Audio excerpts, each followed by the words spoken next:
ಯಾರು ನೀನು?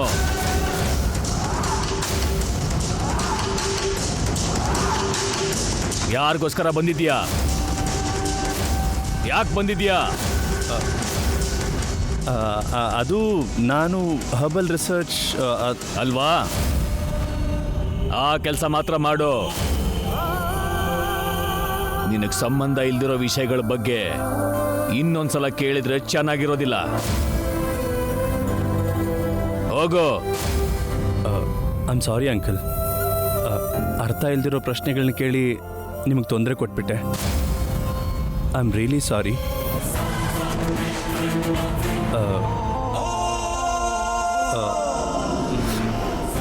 ಅಂಕಲ್,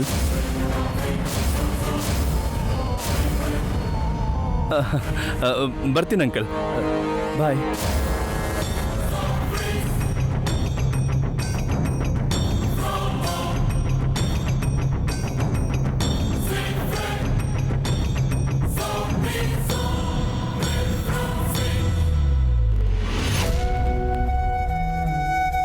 ನಾಗರಾಜ ನಮ್ ಮನೆ ದೇವರಾಗಿರೋದ್ರಿಂದ ನಿನ್ ಸಂಕಟನ ಅರ್ಥ ಮಾಡ್ಕೊಂಡು ಹುತ್ತದಿಂದ ಬಂದು ನಿನ್ ಹಣೆ ಕುಂಕುಮ ಇಟ್ಟ. ಎಂತ ನಾಗದೇವತೆ ಆದ್ರೂನು ನಿಂಗ್ ಕುಂಕುಮ ಇಟ್ಟಂಗೆ ಊರಲ್ಲಿರೋ ವಿಧವೆಯರಿಗೆಲ್ಲ ಕುಂಕುಮ ಇಡಕ್ಕಾಗಲ್ಲ ಅಲ್ವಮ್ಮ? ನಮ್ಮೂರಲ್ಲಿ ಬೀದಿಗೆ 4 ಜನ ವಿಧವೆಯರಿರ್ತಾರೆ. ನೀನ್ ಹಿಂಗ್ ಕುಂಕುಮ ಹೂವ ಮುಡ್ಕೊಂಡು ಊರೊಳಗೆ ಹೋದೆ ಅಂದ್ಕೋ, ಕೃಷ್ಣಯ್ಯನವ್ರ ಸೊಸೆಗೊಂದ್ ರೂಲು ನಮ್ಗೊಂದ್ ರೂಲು ಅಂತ ನಿನ್ ಥರ ಕುಂಕುಮ ಹೂವ ಮುಡ್ಕೊಂಡು ಬೀದಿ ಎಲ್ಲ ಓಡಾಡ್ತಾರೆ. ಆವಾಗ ಮುತ್ತೈದೆಯರಿಗೆ ಗಂಡ ಸತ್ತವ್ರಿಗೆ ವ್ಯತ್ಯಾಸ ಏನಿರುತ್ತೆ?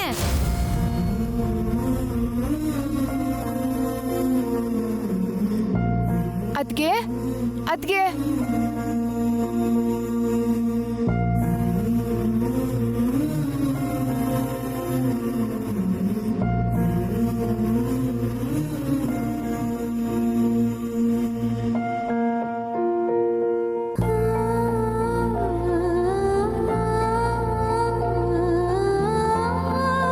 ಅದ್ಗೆ ಏನಾಯ್ತದ್ಗೆ?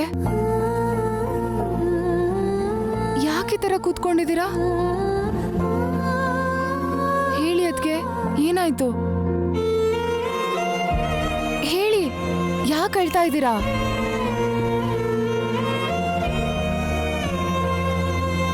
ಇಷ್ಟು ದಿನ ಅಣ್ಣ ಇಲ್ಲ ಅಂತ, ಕುಂಕುಮ ಇಲ್ಲ ಅಂತ ಬೇಜಾರ್ ಮಾಡ್ಕೋತಿದ್ರಿ. ಆ ನಾಗೇಂದ್ರನೇ ನಿಮ್ ಹಣೆಗೆ ಕುಂಕುಮ ಇಟ್ಟಿದ್ದಾನೆ. ಅಣ್ಣ ಬದುಕೆ ಇದ್ದಾನೆ ಅನ್ನೋದು ನನ್ನ ನಂಬಿಕೆ. ಅಜ್ಜಿ ಅಪ್ಪ ಕೂಡ ನಿಮ್ಮನ್ನ ನೋಡಿ ಸಂತೋಷ ಪಡ್ತಿದ್ದಾರೆ. ಅದಕ್ಕೆ ಆನಂದ ಪಡೋದ್ ಬಿಟ್ಟು ಹೀಗೆ ಬೇಜಾರು ಮಾಡ್ಕೊಂಡಿದ್ದೀರಲ್ಲ ಅದಕ್ಕೆ.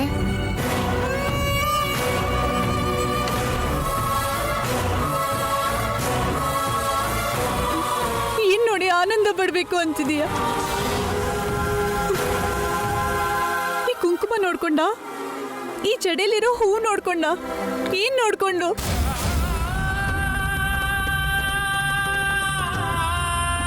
ಮುತ್ತೈದಿತನ ಅಂದ್ರೆ ಹಣೆಗೆ ಅರ್ಶಿನ ಕುಂಕುಮ, ಕುತ್ತಿಗೆಯಲ್ಲಿ ತಾಳಿ, ಜಡೆಲಿ ಹೂವು ಮುಡ್ಕೊಳ್ಳೋದಲ್ಲ. ಮುತ್ತೈದಿತನ ಅಂದ್ರೆ ಅಲಂಕಾರ ಅಲ್ಲ ಭೈರವಿ. ಗಂಡ ಜೊತೆಲಿರ್ತಾನೆ ಅನ್ನೋ ಆನಂದ ಮುತ್ತೈದಿತನ ಅಂದ್ರೆ. ಗಂಡನ ನೆರಳಲ್ಲಿ ಬದುಕಬೇಕು ಅನ್ನೋದು ಮುತ್ತೈದಿತನ ಅಂದ್ರೆ. ನನ್ನ ಗಂಡ ಇರೋವರೆಗೂ ನಂಗೆ ಏನೂ ಆಗಲ್ಲ ಅನ್ನೋ ಧೈರ್ಯ ಮುತ್ತೈದಿತನ ಅಂದ್ರೆ. ನಂಗೆ ಅವೆಲ್ಲ ಇದೆಯಾ?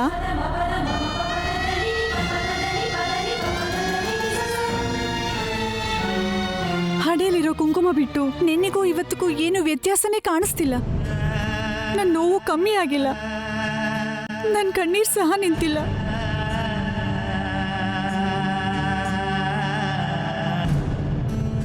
ನಾನು ಏನು ಕೆಲಸ ಮಾಡ್ತಿದ್ರು ಕೂಡ ನನ್ನ ಗಮನ ಎಲ್ಲ ನನ್ನ ಗಂಡನ ಮೇಲೆ ಇರುತ್ತೆ.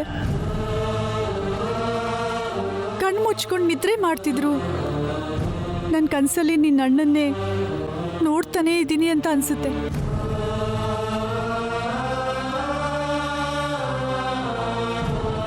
ನನ್ನ ನೋವನ್ನ ಯಾರಿಗೆ ಹೇಳ್ಕೊಳ್ಳಿ? ಅದ್ಗೆ ಅಣ್ಣಂಗೆ ಕಟ್ಟಿರೋ ರಾಖಿ ನನ್ನ ಸಂತೋಷದ ಗುರ್ತಾದ್ರೆ ಅಣ್ಣ ಕಟ್ಟಿರೋ ಆ ಅರ್ಶನದ ಕೊಂಬು ನಿಮ್ಮ ಸೌಭಾಗ್ಯದ ಗುರ್ತು.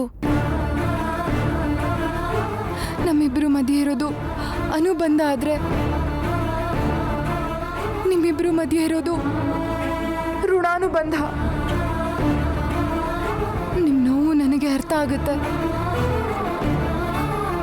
ನಾನು ನಿಮ್ಮ ನೋವನ್ನು ಕಡಿಮೆ ಮಾಡದೇ ಇರ್ಬೋದು, ಆದರೆ ಒಂದು ಮಾತು ಹೇಳ್ತಾ ಇದ್ದೀನಿ ಕೇಳಿ.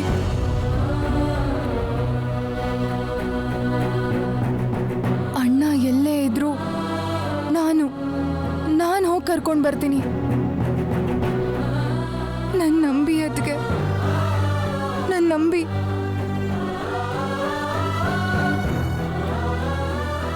ನೀವು ಯಾವತ್ತೂ ಅಳಬಾರ್ದು. ನಿಮ್ಮ ಅರ್ಶಿನ ಕುಂಕುಮ ಯಾವತ್ತೂ ಹೀಗೆ ಇರಬೇಕು.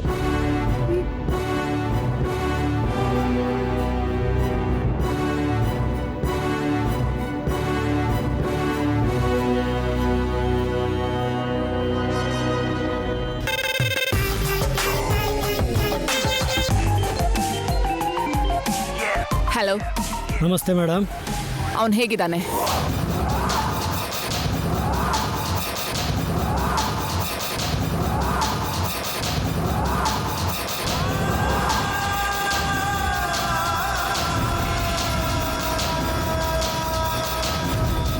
ಚೆನ್ನಾಗಿದ್ದಾನೆ ಮೇಡಮ್.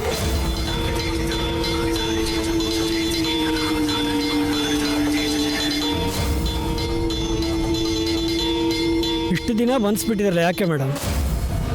ಅವನು ಬದುಕಿದ್ದಾನೆ ಅಂತ ಗೊತ್ತಾದ್ರೂ ಹೊರಗಡೆ ಹೋದ್ರೂ ನಮಗೆ ಪ್ರಾಬ್ಲಮ್ ಆಗತ್ತೆ. ಅವನ್ನ ತಪ್ಪಿಸ್ಕೊಳ್ಳೋದಕ್ಕೆ ಬಿಡಬಾರ್ದು. ತುಂಬ ಹುಷಾರಾಗಿರ್ಬೇಕು. Take care. ಸರಿ ಮೇಡಮ್, ನೀವು ಹೇಳ್ದಂಗೆ ಮಾಡ್ತೀನಿ ಮೇಡಮ್. ಅಷ್ಟಕ್ಕೂ ಸಾಯಿಸ್ಬಿಟ್ರೆ ಕೆಲಸ ಆಗುತ್ತಲ್ವ ಮೇಡಮ್? ಅವನ ಸಲುವಾಗಿ ಟೈಮ್ ಯಾಕೆ ವೇಸ್ಟ್ ಮಾಡಬೇಕು ಮೇಡಮ್? ಅವನ ಹತ್ರ ನನಗೆ ಕೆಲ್ಸಕ್ಕೆ ಬರೋ ತುಂಬ ವ್ಯಾಲ್ಯೂಯೇಬಲ್ ಇನ್ಫಾರ್ಮೇಷನ್ ಇದೆ. ಅದು ನಮಗೆ ಗೊತ್ತಾಗೋವರೆಗೂ ಅವನು ಬದುಕಿರ್ಬೇಕು. ಅವನಿಗೆ ಸಾವಂದ್ರೆ ಭಯ ಇಲ್ಲದೆ ಇರೋದಕ್ಕೆ ನಿಜ ಹೇಳ್ತಾ ಇಲ್ಲ. ಅದೇನು ಅಂತ ತಿಳ್ಕೊಳ್ಳೋವರೆಗೂ ಅವನು ಬದುಕಿರ್ಲೇಬೇಕು. ಹುಷಾರು. ಸರಿ ಮೇಡಮ್.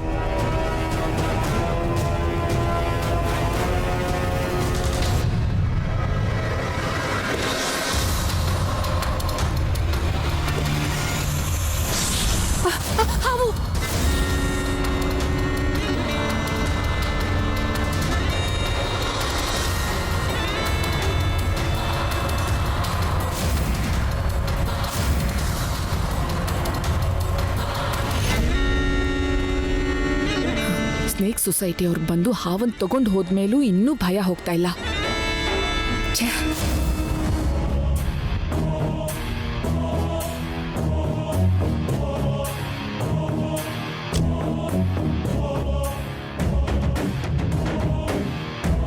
Petrol bill.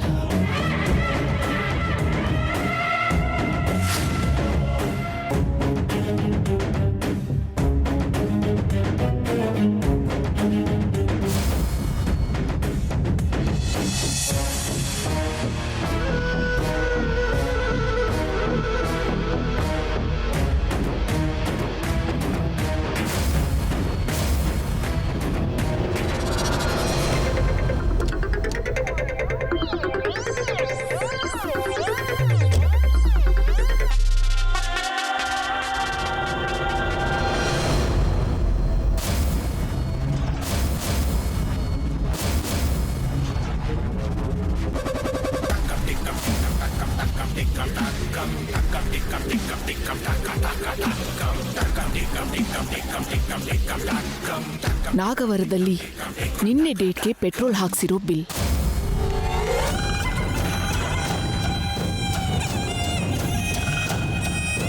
ಇಷ್ಟೊತ್ತು ಎಲ್ಲಿ ಹೋಗಿದ್ದೆ ಅಮ್ಮ? ಅಭಿಷೇಕ ಮಾಡ್ಸೋಕೆ ದೇವಸ್ಥಾನಕ್ಕೆ ಹೋಗಿದ್ದೆ. ಅಮ್ಮ ನಿನ್ನೆ ಹೋಗಿದ್ದು ನಾಗವರಕ್ಕ. ಬೆಳಿಗ್ಗೆ ಹೋದವರು ಸಂಜೆವರೆಗೂ ಬಂದಿರಲಿಲ್ಲ ಅಂತಂದ್ರೆ ಅಮ್ಮ ನಾಗವರಕ್ಕೆ ಹೋಗಿದ್ರು ಅಂತಾಯ್ತು.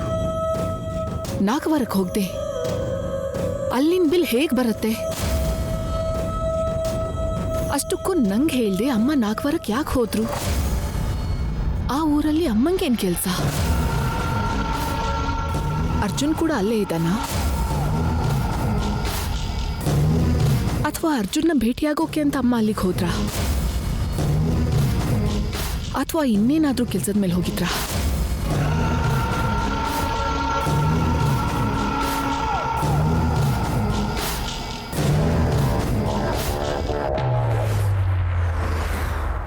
ಅಮ್ಮಂಗೆ ಅರ್ಜುನ್ಗೆ ನಾನು ನಾಗವರದಲ್ಲಿ ಮಾಡ್ತಿರೋ ಪ್ರಾಜೆಕ್ಟ್ ಬಗ್ಗೆ ಏನಾದರೂ ಗೊತ್ತಾಗೋಯ್ತಾ?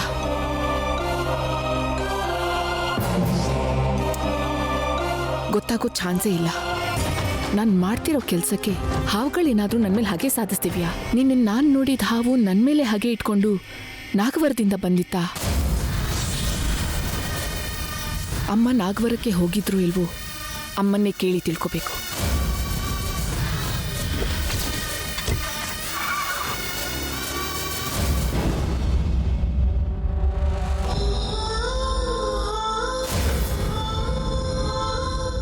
ಮತ್ತ್ಯಾಕೆ ಬಂದೆ? ಈ ಊರಿಗೆ ಬರ್ಬೇಕು ಅನ್ನೋ ಕಾರಣಕ್ಕೆ ದೈವ ದರ್ಶನ ನೆಪ ಇಟ್ಕೊಂಡು ಬಂದಿದ್ಯಾ? ಬಂದಿರೋ ಕೆಲಸ ನೋಡ್ಕೊಂಡು ಆದಷ್ಟು ಬೇಗ ಹೊರಟೋದ್ರೆ ಸಂತೋಷ.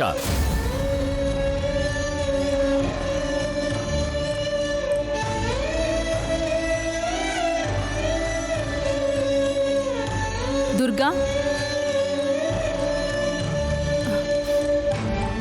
ಅಮ್ಮ ಅವ್ರೆ, ನನ್ನನ್ನು ರೂಮಿಗೆ ಕರ್ಕೊಂಡು ಹೋಗು. ಸರಿ ಅಮ್ಮ ಅವ್ರೆ.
ಅಮ್ಮ,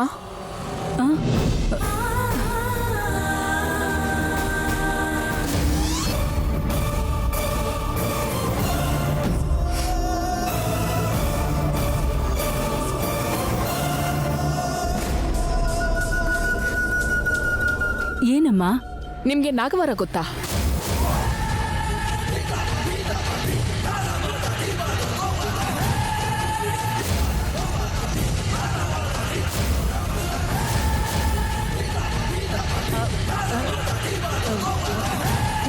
ನಾಗವರನ? ಹೌದಮ್ಮ.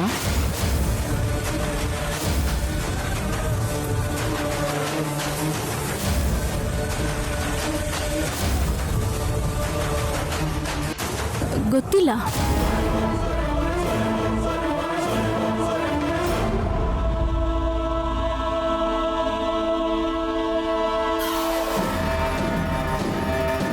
ಆ ಊರ ಬಗ್ಗೆ ನನಗೆ ಹೇಗೆ ಗೊತ್ತಿರುತ್ತೆ?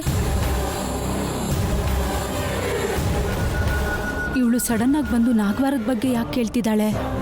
ನಿನ್ನೆ ನಾನು ಆ ಊರಿಗೆ ಹೋಗಿದ್ದ ವಿಷಯ ಗೊತ್ತಾಗಿದೆಯಾ? ಸಾನ್ವಿ, ಆ ಊರ ಬಗ್ಗೆ ನನ್ನನ್ನು ಯಾಕೆ ಕೇಳಿದೆ? ನಂಗೆ ನಿಜ ಹೇಳೋರಾಗಿದ್ದಿದ್ರೆ ನಂಗೆ ಹೇಳ್ದೆ ನಾಗವರಕ್ಕೆ ಹೋಗ್ತಿರ್ಲಿಲ್ಲ. ಬಂದು ಗುಡಿಗೆ ಹೋಗಿ ಬಂದೆ ಅಂತ ಸುಳ್ಳು ಹೇಳ್ತಿದ್ದೀರಾ ಅಂದ್ರೆ ನಾನು ಕೇಳಿದ್ರೂ ನೀವು ನಿಜ ಹೇಳಲ್ಲ ಅಂತ ನನಗೆ ಗೊತ್ತು.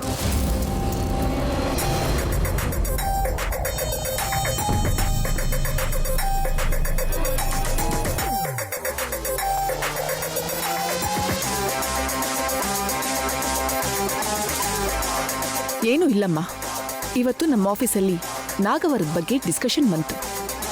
ಡಿಸ್ಕಷನಾ? ಹೌದಮ್ಮ, ಆ ಊರಲ್ಲಿ ತುಂಬಾ ಬೆಲೆ ಬಾಳೋ ಔಷಧಿ ಗುಣಗಳಿರೋ ಸಸ್ಯಗಳಿವೆ ಅಂತೆ. ನಮ್ಗೆ ಅಂತ ಹರ್ಬಲ್ಸ್ ಜೊತೆಗೆ ಅಲ್ವಾ ಕೆಲಸ. ಅದಕ್ಕೆ ಆ ಊರ್ ಬಗ್ಗೆ ನಿಮ್ಗೇನಾದ್ರೂ ಗೊತ್ತೇನೋ ಅಂತ ಕೇಳ್ದೆ. ಇನ್ನೇನಿಲ್ಲ.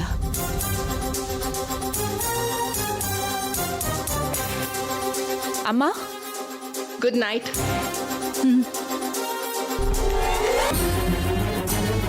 ಎಷ್ಟು ಬೇಡ ಅಂದ್ಕೊಂಡ್ರು ನನ್ನ ಮಗಳ ಬಾಯಿಂದ ಆ ನಾಗವಾರದ ಹೆಸರೇ ಕೇಳಬೇಕಾಗಿದೆ. ಅಂದ್ಕೊಳ್ದೇನೆ ಇವರಿಗೆ ನಾಗವಾರದ ಬಗ್ಗೆ ಆಲೋಚನೆಗಳು ಬರ್ತಿವೆ. ಅವ್ರಿಗೆ ಗೊತ್ತಿಲ್ದೇನೆ ಆ ಊರ್ ಕಡೆ ಕಾಲಿಡ್ತಿದ್ದಾರಾ ಇವರು?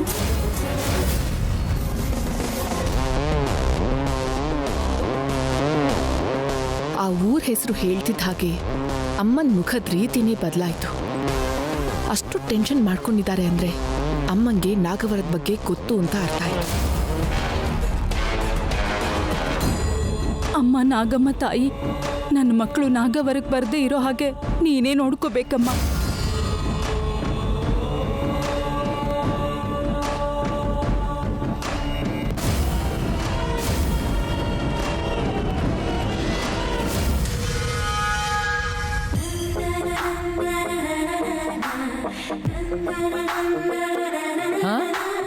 ಅರೆ ಏನ್ರಮ್ಮ ನೀವು ಮನೇಲೆಲ್ಲರೂ ನಿದ್ದೆ ಮಾಡ್ತಿದ್ರೆ ನೀವಿಲ್ಲಿ ಕೂತ್ಕೊಂಡು ಹರಟೆ ಹೊಡಿತಿದ್ದೀರಲ್ಲ.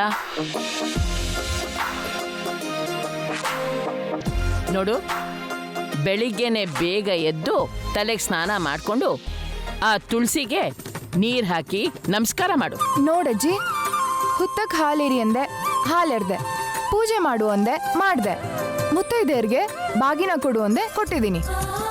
ಈಗ ಮತ್ತೆ ತುಳಸಿ ಅಮ್ಮಂಗೆ ನೀರ್ ಹಾಕು ಅಂದ್ರೆ ಏನು? ಸಾಫ್ಟ್ವೇರ್ ಜಾಬಲ್ಲೂ ಕೂಡ ಟಾರ್ಗೆಟ್ಸ್ ಇರುತ್ತೆ. ಇಷ್ಟು ಟಾರ್ಚರ್ ಇರಲ್ಲ. ನಿನ್ ಲಿಸ್ಟಲ್ಲಿ ಇನ್ನೂ ಈ ಥರದ್ ಎಷ್ಟಿದಾವೆ?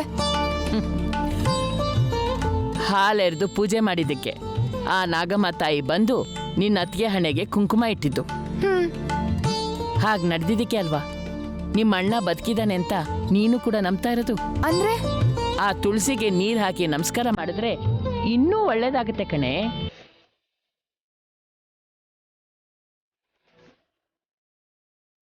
ನೀರು ಹಾಕಿದ್ರೆ ಕ್ಯಾ ಹೋತಾ ಹೈ ಅಜ್ಜಿ?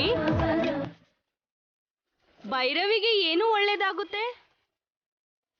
ಇದು ಕಾರ್ತಿಕ ಮಾಸ. ಕಾರ್ತಿಕ ಮಾಸ ಅಂದ್ರೆ ಆ ದಾಮೋದರನ ಹೆಸರು, ಅಂದ್ರೆ ಶಿವನ ಹೆಸರು. ಈ ಮಾಸ ಅಂದ್ರೆ ಶಿವನ್ಗೆ ಅತ್ಯಂತ ಪ್ರೀತಿ ಪಾತ್ರವಾದದ್ದು. ಈ ಕಾರ್ತಿಕ್ ಮಾಸ ಅಂದ್ರೆ ಶಿವನ್ಗಷ್ಟೇ ಅಲ್ಲ, ಆ ವಿಷ್ಣುಗೂ ಕೂಡ ತುಂಬಾ ತುಂಬಾ ಇಷ್ಟ.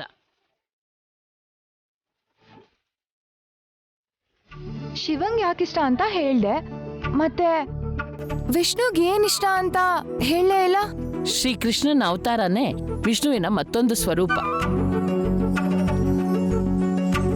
ತುಳಸಿ ದಾಮೋದರಂಗೆ ಈ ಕಾರ್ತಿಕ್ ಮಾಸದಲ್ಲೇ ವಿವಾಹ ಆಗಿದ್ದು. ಅದಕ್ಕೆ ನೀನು ತುಳಸಮ್ಮಂಗೆ ನೀರ್ ಹಾಕಿದ್ರೆ ಶ್ರೀಕೃಷ್ಣನಂತ ಒಳ್ಳೆ ಗಂಡ ನಿನಗೆ ಸಿಗ್ತಾನೆ. ಅಯ್ಯೋ, ಅಂತೂ ನನ್ ಗಂಡ ಆದ್ರೆ ಆ ಸೌತೀರ್ನೆಲ್ಲ ಸಹಿಸ್ಕೊಳ್ಳೋದು ನನ್ ಕೈಲಾಗಲ್ಲ. ಹಾಗಿದ್ರೆ ಶ್ರೀರಾಮನಂತ ಗಂಡ ಸಿಗ್ತಾನೆ. ಕಟ್ಕೊಂಡಿರೋ ಹೆಂಡತಿನ ಅನುಮಾನಿಸೋನು ಮೊದ್ಲೇ ಬೇಡ. ಸರಿ, ರಾಮ್ನಂತವ್ರು ಕೃಷ್ಣಂತವ್ರು ಬೇಡ ಅಂತಂದ್ರೆ ಶಕ್ತಿವಂತ ಪರಾಕ್ರಮಿಯಾಗಿರೋ ಸವ್ಯಸಾಚಿ ಆಗಿರೋಂಥ ಅರ್ಜುನ್ ಅಂತವ್ರು ಸಿಗ್ತಾರೆ.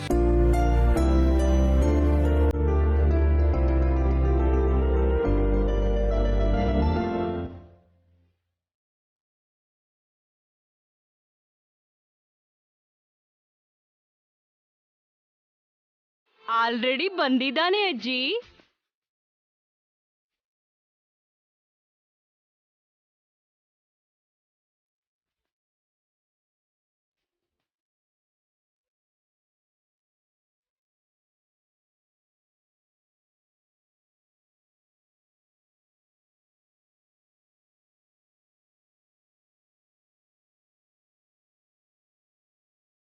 ಏನಪ್ಪ ಈ ಕಡೆ ಬಂದೆ? ಅಜ್ಜಿ, ಅದು ಟೆಂಟಲ್ಲಿ ನೀರು ಖಾಲಿ ಆಯಿತು, ನೋಡ್ಕೊಳ್ಳಿಲ್ಲ. ಸ್ವಲ್ಪ ನೀರು ಕೊಡ್ತೀರಾ?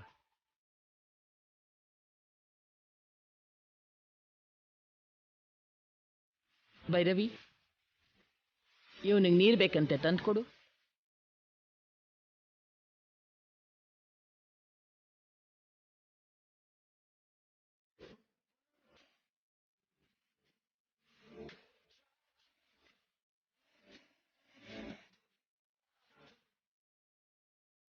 ಅರೆ ಭೈರವಿ, ನಿಧಾನಾಗಿ ಹೋಗು, ಮತ್ತೆ ನೀನು ಬಿದ್ದೋದ್ರೆ ಕನಸು ಬೀಳುತ್ತೆ. ಹೋಗು. ಕನಸೇನಮ್ಮ? ಅದು ಕನ್ಸು ಅಂದ್ರೆ ಕನ್ಸೆ ಕನ್ಸೆ.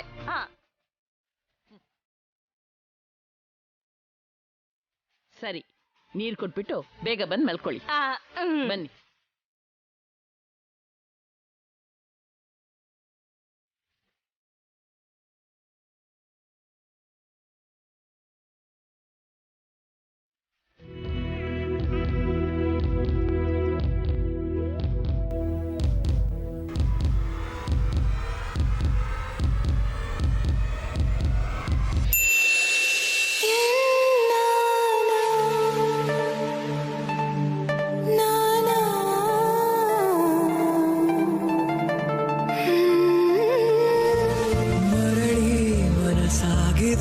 ಸಾಗಿದೆ ನಿನ್ನ ಹೃದಯಕ್ಕೆ, ಪಯಣ ಶುರುವಾಗಿದೆ, ಕೋರಿದೆ ಪ್ರೀತಿ ಕಾಣಿಕೆ.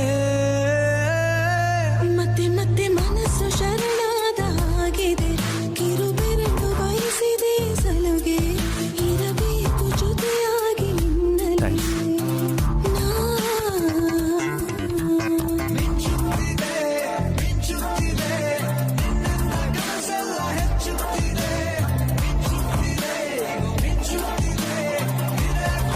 Good night. Good night. ಮರಳಿ ಮನಸ್ಸಾಗಿದೆ, ಸಾಗಿದೆ ನಿನ್ನ ಹೃದಯಕ್ಕೆ, ಪಯಣ ಶುರುವಾಗಿದೆ, ಕೋರಿದೆ ಪ್ರೀತಿ ಕಾಣಿಕೆ.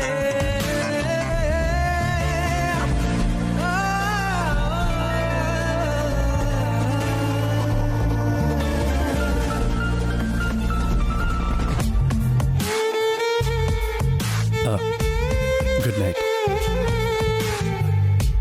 Good night. ಎಷ್ಟು ಸರಿ ಗುಡ್ ನೈಟ್ ಹೇಳ್ತಿ? ಹೋಗು.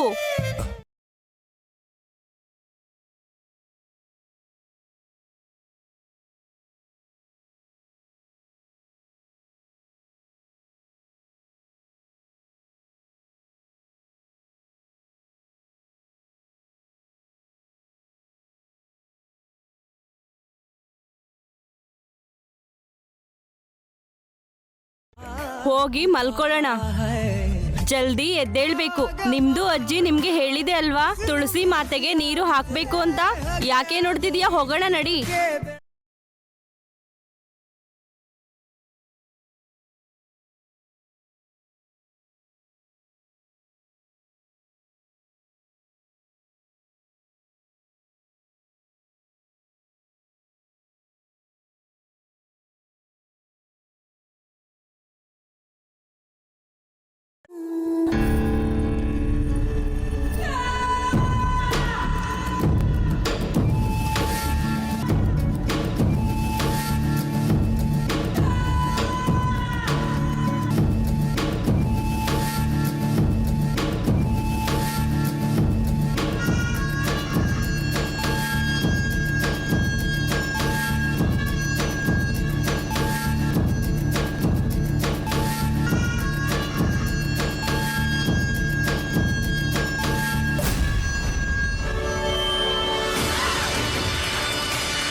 ಹೇಳ್ಬೇಕು, ಬಿರ್ನೆ ಬಾವಂಗೆ ವಿಷಯ ಹೇಳ್ಬೇಕು.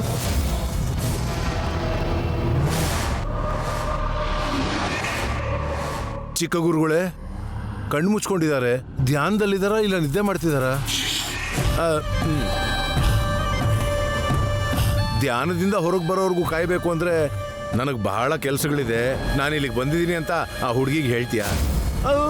ಹುಡುಗಿಯಲ್ಲ ಮಾತೆ ಮಾತೆ ಮಾತೆ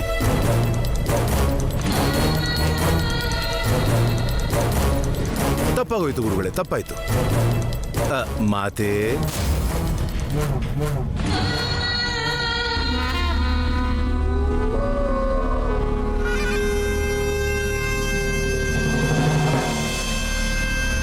ಕರೆದಂಗ ಅನಿಸ್ತು, ಅದಕ್ಕೆ ಬಂದೆ ಮಾತೆ.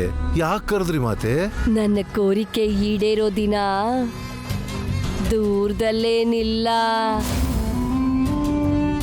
ನಾವು ಸ್ವಲ್ಪ ಅಜಾಗೃತೆಯಿಂದ ನಡ್ಕೊಂಡ್ರು ಶತ್ರುಗಳು ಮೇಲ್ಗೈ ಸಾಧಿಸ್ತಾರೆ.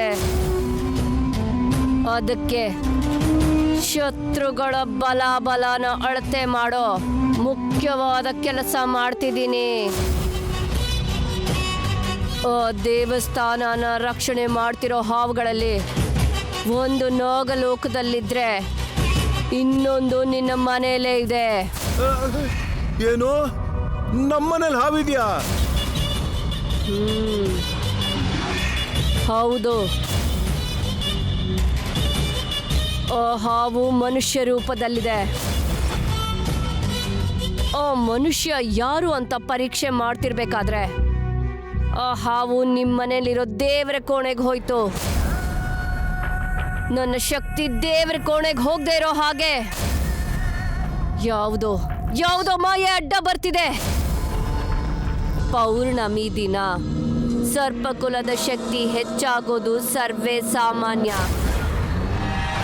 ಬರೋ ಕಾರ್ತಿಕ ಪೌರ್ಣಮಿ ತುಂಬಾ ವಿಶಿಷ್ಟವಾದದ್ದು. ಎಷ್ಟು ವಿಶಿಷ್ಟ ಅಂದ್ರೆ ಆ ದಿನ ಆ ಮಹಾಶಿವನೇ ಕೈಲಾಸದಿಂದ ಇಳಿದು ಬಂದು ಆ ದೇವಾಲಯದಲ್ಲಿ ಆನಂದ ತಾಂಡವ ಆಡ್ತಾನೆ. ಹೌದಾ? ಆ ವಿಧವಾಗಿ ಪೌರ್ಣಮಿ ಬೆಳಕಲ್ಲಿ ಆ ದೇವಾಲಯದ ಶಕ್ತಿ 10 ಪಟ್ಟು ಹೆಚ್ಚಾಗುತ್ತೆ. ಆ ಬೆಳಕು ಹಬ್ಬುವಾಗ ಆ ದೇವಾಲಯದ ಒಳಗೆ ಹೋಗಿ ಸೇರ್ಕೊಂಡ್ರೆ ತಾತ್ಕಾಲಿಕವಾಗಿರೋ ನನ್ನ ಈ ಯೌವನ ನಿತ್ಯ ನೂತನ ಯೌವನವಾಗಿ ಬದಲಾಗುತ್ತೆ.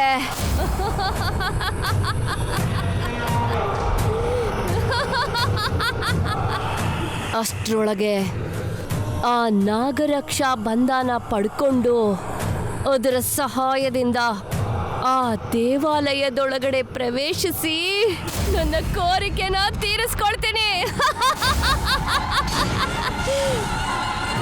ನನ್ನ ಕೋರಿಕೆ ತೀರಬೇಕು ಅಂದ್ರೆ ಆ ಪೌರ್ಣಮಿಯ ದಿನ ಆ ದೇವಾಲಯಕ್ಕೆ 10 ಯೋಜನೆ ಒಳಗಿರೋ ನನ್ನ ಶತ್ರುಗಳನ್ನೆಲ್ಲ ಎದುರಿಸೋ ಶಕ್ತಿಗೋಸ್ಕರ ಆ ಕಾಳಿ ಮಾತೆನ ಧ್ಯಾನ ಮಾಡ್ತಾ ಇದ್ದೀನಿ. ಆ ಜಗದಾಂಬ ಆ ಶಕ್ತಿನ ಕೊಟ್ಟರು ಕೂಡ ಆ ಸನ್ಯಾಸಿನ ಎದುರಿಸೋದು ಮಾತ್ರ ಕಷ್ಟನೇ. ಆ ಸನ್ಯಾಸಿ ಯಾರು ಮಾತೆ? ನೀವೆಲ್ರೂ ಶಿವಯ್ಯ ಅಂತ ಕರೀತಾ ಇದ್ದೀರಲ್ಲ, ಅವನೇ. ಆ ಸನ್ಯಾಸಿನ? ಅವನೊಬ್ಬ ಹುಚ್ಚ ಮಾತೆ. ಹುಚ್ಚ ಅನ್ಕೊಳ್ಳೋದು ನಿಮ್ಮೆಲ್ಲರ ಹುಚ್ಚುತನ. ದೈವಾನುಗ್ರಹ ಇರೋ ಮಹಾಯೋಗಿ ಅವನು.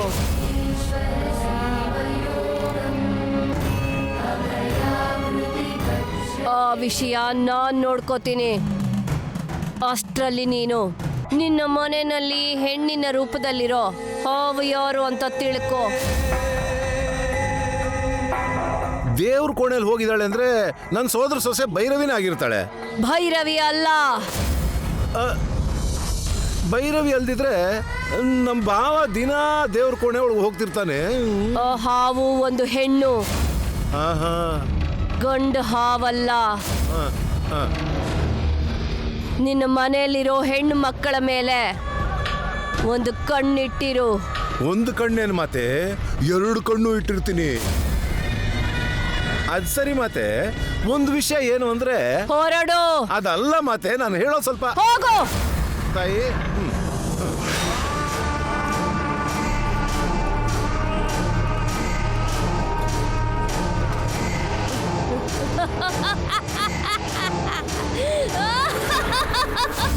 ಬರೀ ವಿಶ್ವಂಬರೇ.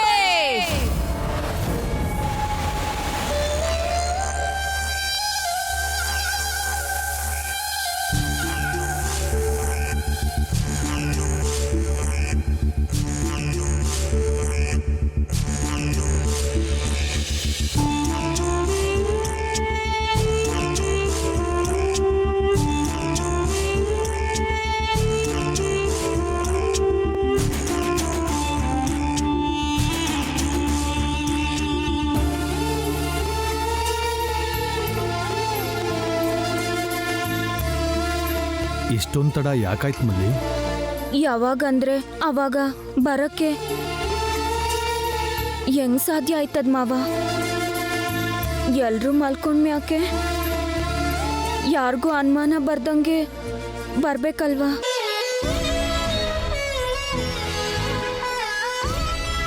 ನಾನು ಬರೋದು ಯಾರೇ ನೋಡಿದ್ರು ನನ್ನ ಯಾಕೆ ಅನುಮಾನ ಬಂದು ನನ್ನ ಹಿಂಬಾಲಿಸ್ತಾರೆ.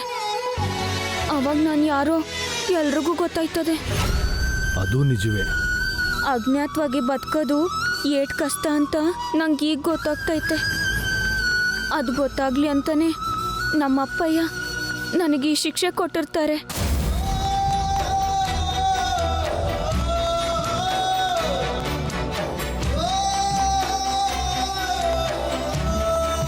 ಬೇಜಾರಾಗ್ಬೇಡ ಮಲ್ಲಿ. ಶಿಕ್ಷೆ ಅನ್ನೋದು ಶಕ್ತಿ ಸಾಮರ್ಥ್ಯಕ್ಕೆ ಪರೀಕ್ಷೆ ಇದ್ದಂಗೆ, ಅದು ಯಾವತ್ತೂ ಇರಲ್ಲ. ನನ್ನನ್ನು ಕಾಪಾಡೋ ಸಲುವಾಗಿ ನಂಗೆ ಕೊಟ್ಟು ಶಿಕ್ಷೆನ ನೀನು ಅನ್ಭವಿಸ್ತಾ ಇದೀಯಾ, ಅದೇ ನಂಗೆ ಬೇಜಾರಾಯ್ತೈತೆ. ನನಗೋಸ್ಕರ ಪ್ರಾಣ ಬೇಕಾದರೂ ಕೊಡೋ ನಿನಗೆ ಈಟು ಮಾಡೋಕ್ಕಾಗಕ್ಕಿಲ್ವಾ ಮಾವ?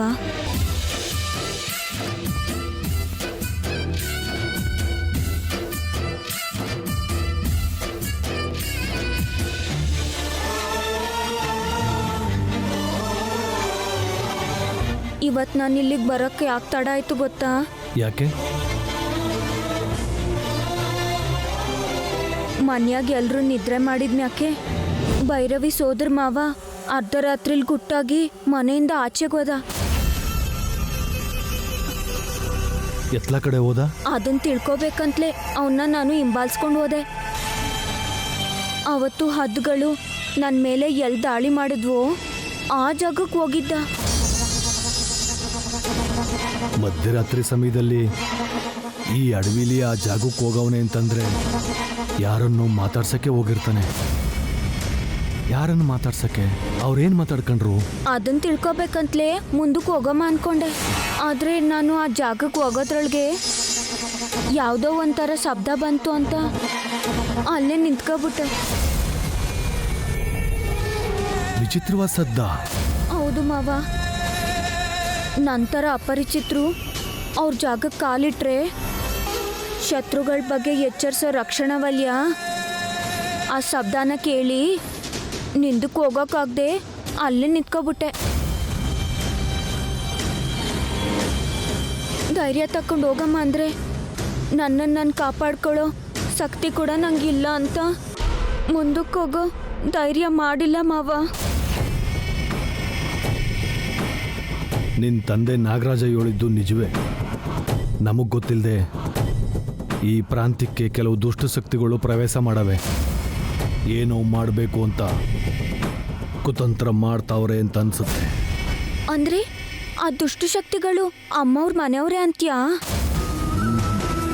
ಅಲ್ಲ, ಯಾವ ಥರ ದುಷ್ಟಶಕ್ತಿಗಳಾದರೂ ಗುಡಿನ ಕಾಪಾಡೋ ನಮ್ಮ ಸರ್ಪಕುಲವ ಎದುರಿಸಿ ಗುಡಿ ಪ್ರವೇಶ ಮಾಡೋದು ಅಸಾಧ್ಯ ಆಗಿರೋದ್ರಿಂದ ಅವರು ಮಾಡೋ ದುಷ್ಕಾರ್ಯಗಳಿಗೆ ಮನುಷ್ಯರನ್ನ ಉಪಯೋಗಿಸ್ಕೊತವ್ರೆ ಅನ್ನೋದು ಅರ್ಥವಾಯ್ತೈತೆ. ಅದು ಭೈರವಿ ಮಾವನ ಅಥವಾ ಇನ್ಯಾರು ಅಂತ ನಾವು ತಿಳ್ಕೊಂಡ್ರೆ ಅವ್ರ ಮೂಲಕ ಆ ದುಷ್ಟಶಕ್ತಿ ಯಾರು ಅನ್ನೋದನ್ನ ನಾವು ತಿಳ್ಕೋಬೋದು.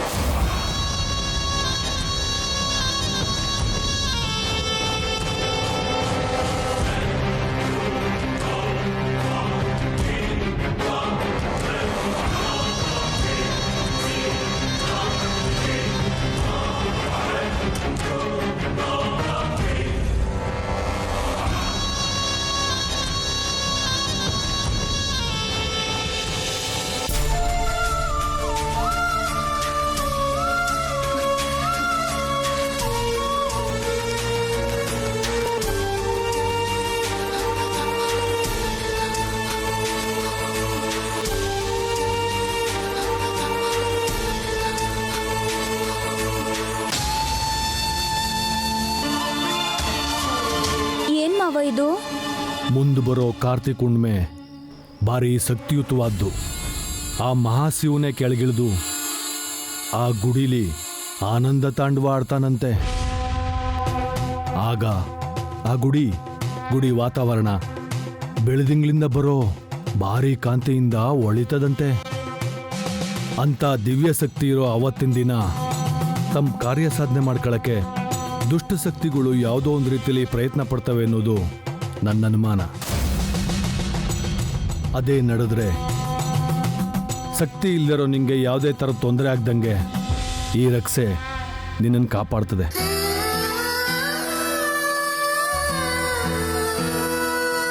ಇದು ಯಾರ ಕಣ್ಗೂ ಕಾಣದೇ ಇರುವಂಗೆ ನೀನು ಹುಷಾರಾಗಿ ನೋಡ್ಕೊಂಬಲ್ಲಿ.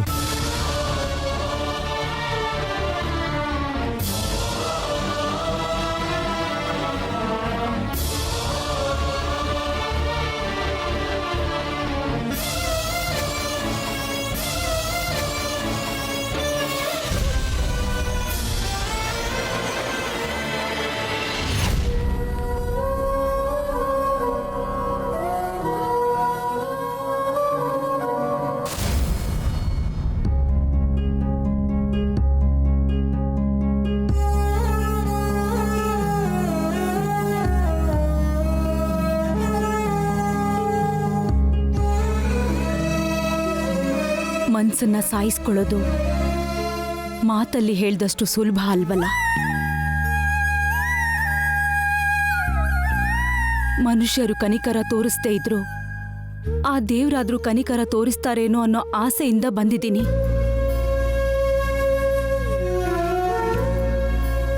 ಎಲ್ರೂ ಮನೇಲಿ ಪೂಜೆ ಮಾಡ್ತಾರೆ, ಆದ್ರೆ ಗುಡಿಗೆ ಯಾಕೆ ಬರ್ತಾರೆ? ನಾನು ಅದಕ್ಕೆ ಬಂದಿದ್ದೀನಿ.